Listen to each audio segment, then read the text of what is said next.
Άκου τώρα, γιατί από την επόμενη κουβέντα που θα κάνουμε νομίζω θα διατυπώσει μια κοινή άποψη με σένα ένας άνθρωπος που ίσως σε εκπλήξει το ότι την διατυπώνει. Έχω λοιπόν εδώ κοντά μου, καλησπέρα, τον κύριο Φρουζή, τον πρόεδρο του ΣΦΕ, του Συλλόγου των Φαρμακοβιομηχάνων της χώρας. Δεν είναι η πρώτη φορά που τα λέμε. Όχι. Έρχεσαι τακτικά και έχω πει ότι είναι μια καλή συζήτηση για να μαθαίνουμε και από την δική σας πλευρά, την δική σας οπτική. Σε λίγες μέρες, όταν θα τελειώσει αυτή η ιστορία με την πρόταση μομφής, θα πάει στη Βουλή ο προϋπολογισμός. Ανάμεσα σε αυτό είναι και οι δαπάνες για την υγεία. Υπάρχει μια μεγάλη συζήτηση γύρω από αυτό. Και οι δαπάνες για τα φάρμακα. Νομίζω ότι έχετε ενστάσεις γι' αυτό και θα ήθελα να μας τις εξηγήσετε. Έχουμε ενστάσεις, κύριε Ευαγγελάτε. Ευχαριστώ για την πρόσκληση. Κάναμε πριν κάποια χρόνια την αυτοκριτική μας σαν κλάδος. Είχαμε αρκετά μεγάλες δαπάνες.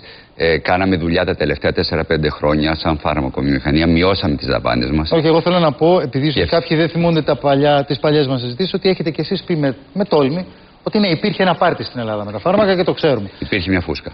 Τραβάμε λοιπόν μια γραμμή και πάμε να δούμε από εδώ και πέρα πώς θα σταματήσει αυτή η φούσκα, γιατί δεν έχουμε να την πληρώσουμε. Και δεύτερον, βέβαια, πώς θα κρατήσουμε και την υγεία μας. Γιατί το εύκολο είναι να μην παίρνουμε καθόλου φάρμακα. Ξεκινήσαμε μια δαπάνη 5,5 δις το 2009 και έχουμε φτάσει το 2013 στα 2,5 δις.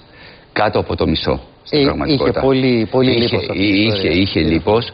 Τώρα πια όμως κλείνουμε το 2013 με μια δαπάνη που ο μέσος όρος φαρμάκου δαπάνης ανακεφαλή στην Ευρώπη είναι συν 50% από αυτόν της Ελλάδας.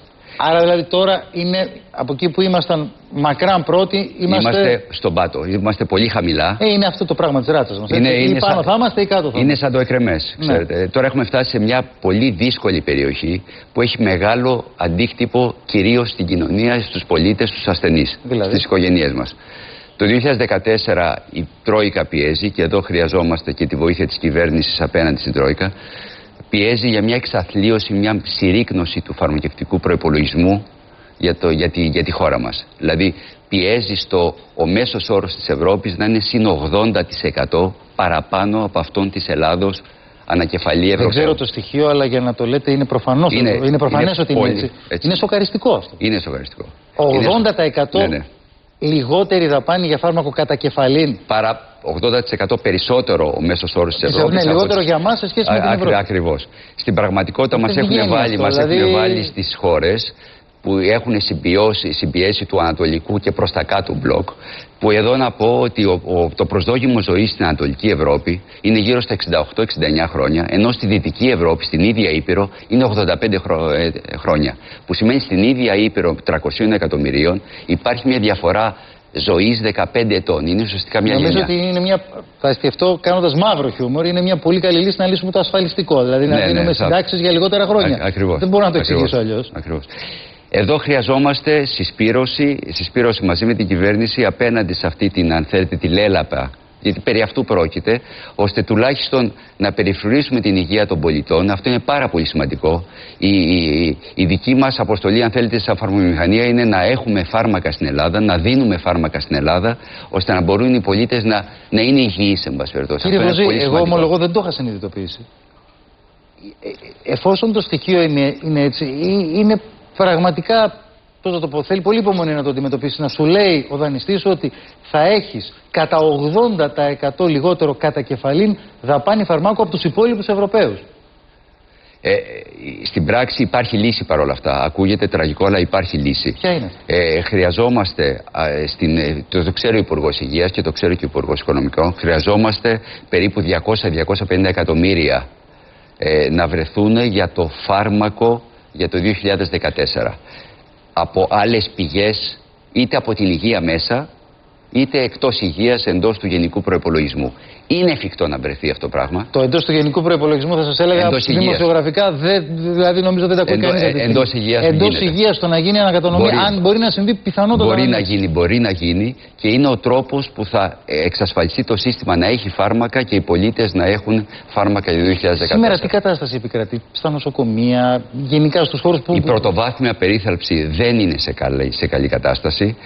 Απλώς δεν βλέπουμε τους ασθενείς στον δρόμο να κλείνουν τα μαγαζιά τους και να κλείνουν τους δρόμους, γιατί κάθε οικογένεια ζει το δράμα της όταν έχει ένα ασθενή μέσα. Άρα δεν τους βλέπουμε unblock στους δρόμους και δεν μας κάνουν εντύπωση δημοσιογραφικά ή κοινωνικά. Παρ' όλα αυτά δεν υπάρχει καλή πρόσβαση ασθενών σε θεραπείες.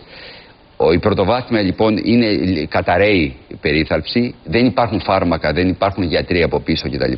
Και υπάρχει συρροή κόσμου στα νοσοκομεία, οι οποίοι προσπαθούν και εκεί αυξάνουν και τα νοσοκομιακά κόστη πάρα πολύ, γιατί το κόστος στα νοσοκομεία είναι πολλαπλάσιο του κόστους της πρωτοβάθμιας περίθαλψης. Για να το κλείσουμε, με το Υπουργείο Υγείας και τον κύριο Γεωργιάδη έχετε κάποια επικοινωνία, δηλαδή αναγνωρίζετε από το Υπουργείο αυτό? Σαφώς, αναγνωρίζεται, έχουμε συχνή επικοινωνία, προσπαθεί να βρει λύση, θέλει τη στήριξή μας απέναντι στην Τρόικα, την έχει, το ξέρει ότι την έχει, απλώς χρειάζεται να βρούμε λύση. Δεν χρειάζεται απλώς να συμφωνούμε στην Ελλάδα όλοι στη στρατηγική.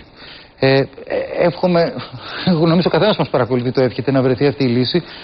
Μας εκπλήξε, το οφείλω να το ομολογήσω. Δηλαδή, φτάνει πια να ξεπερνάει κάθε όριο αυτή η ιστορία της πίεσης, ειδικά σε τέτοια ζητήματα και με το συγκριτικό που μας δώσατε. Δηλαδή, αυτό από μόνο το νομίζω ότι τα τεινάζει όλα στον αέρα. Θα ήθελα να πω ότι υπάρχει λύση, αυτή που είπα. Δεν θέλω να φάω το χρόνο σας, αλλά υπάρχει λύση. Άρα, ο λεγόμενος πανικός που ακούγεται, αν μπούμε σε ένα δωμάτιο μέσα με στυλό και χαρτί, μπορούμε να βρούμε τη λύση στο πρόβλημα. Άρα πρέπει να βρεθεί. Σαφώς. Αυτό είναι το θετικό, ας πούμε, μήνυμα της. Μακάρι πραγματικά, κύριε Φωτζή, σας ευχαριστώ πολύ. Και τον επίλογο θα τον γράψει ο Τίμος Κουρεμένος. Τι φάρμακα παίρνεις? Απ' όλα. Για πόσο ακόμα? Έλατε. Λίγο. Θα δούμε. Για πες. Λοιπόν.